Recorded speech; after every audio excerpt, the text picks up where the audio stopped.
ایک ہوتا ہے نفس، ایک ہوتا ہے قلب. کیا ہوتا ہے؟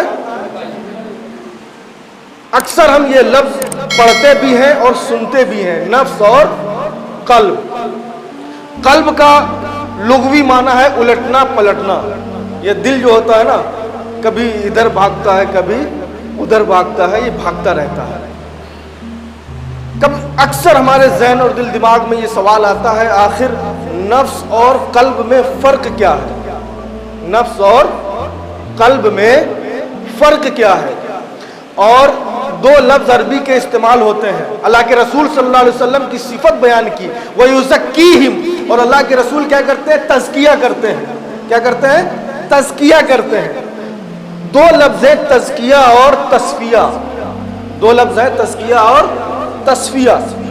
تصفیہ کا لفظ جو ہوتا ہے وہ قلب کے ساتھ استعمال کیا جاتا ہے. تصفیہ کا لفظ کس کے ساتھ استعمال کیا جاتا ہے؟ قلب کے ساتھ. اور تزکیہ کا لفظ کس کے ساتھ استعمال کیا جاتا ہے؟ نفس کے ساتھ. کس کے ساتھ؟ نفس کے ساتھ. تصفیہ قلب اور تزکیہ نفس. قلب اور نفس کو بس ایک مثال سے آپ سمجھیے، بات پوری سمجھ میں آ جائے گی. ہمارے دن میں کم سے کم ایک مرتبہ ہم اور آپ آئینہ تو دیکھتے ہی ہیں. دیکھتے ہیں کہ نہیں دیکھتے؟ آئینے کے سامنے کھڑے ہوتے ہیں اور اپنے ظاہر کو دیکھتے ہیں اور دیکھ کر کیا دعا کرتے ہیں؟ اے اللہ، جس طرح سے تو نے ہماری صورت کو بہتر بنایا ہے، اے اللہ ہماری سیرت کو بھی بہتر بنا دے. یہی تو دعا کرتے ہیں. اسی احساس کے ساتھ ہم آئینے کے سامنے کھڑے ہوتے ہیں نا، اور یہی دعا کرنے کا حکم بھی آیا ہے.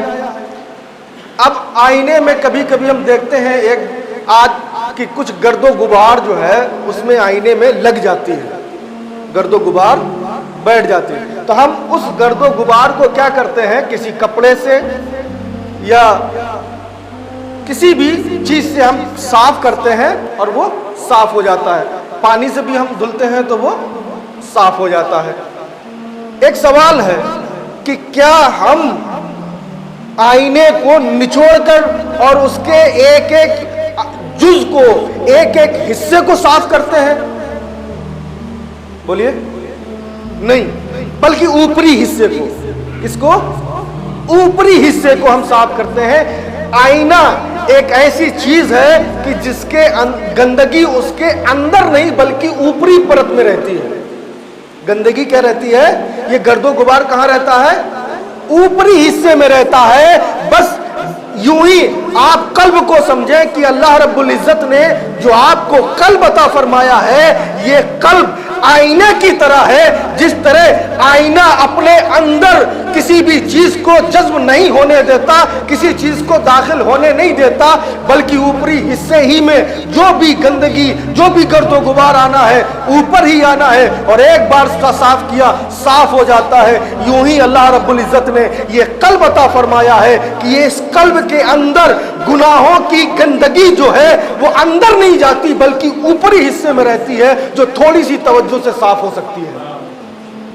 جو تھوڑی سی توجہ سے صاف ہو سکتی ہے، کسی کی نگاہ سے صاف ہو سکتی ہے، کسی کی صحبت سے صاف ہو سکتی ہے. تھوڑی سی توجہ دی اور وہ دل کی تختی جو ہے آپ کی ایسے ہو جائے گی جیسے آج ہی تیار کیا گیا ہے. لیکن نفس کی مثال کے لیے ہم کپڑا دھوتے ہیں نا، کپڑا دھوتے ہیں، کپڑا صاف کرتے ہیں. جب ہمارا کپڑا گندا ہوتا ہے تو کپڑے کو کیا آئینے کی طرح صاف کر کے کام چل جائے گا؟ بولیے، چلے گا؟ نہیں چلے گا. کپڑے کے لیے پانی کی بھی ضرورت ہے، کپڑے کے لیے صابن کی بھی ضرورت ہے، کپڑے کے لیے ان کلائیوں میں طاقت کی بھی ضرورت ہے. کپڑے کو ہمیں صاف بھی کرنا ہے، نچوڑنا بھی ہے.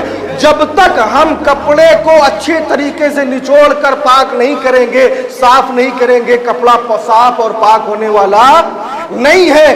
ایسے ہی یہ نفس ہے، ایسے ہی یہ نفس ہے کہ نفس کے اندر گناہوں کی گندگی اس قدر سرایت کر جاتی ہے کہ اس نفس کو آپ کو کپڑے کی طرح صاف کرنا ہوگا، آپ کو پاک کرنا ہوگا. اس نفس کو آپ کو کپڑے کی طرح نچوڑنا ہوگا، اور سب سے بہتر طریقہ اس کے لیے روزہ ہے. سب سے اچھا طریقہ اس کے لیے روزہ ہے۔ جب بندہ اپنے نفس پر قابو کر لیتا ہے تب اس کا تزکیہ ہوتا ہے، اور جب تزکیہ ہو جاتا ہے تو پھر وہ اللہ کا محبوب ترین بندہ بن جاتا ہے اور اس صف میں داخل ہو جاتا ہے۔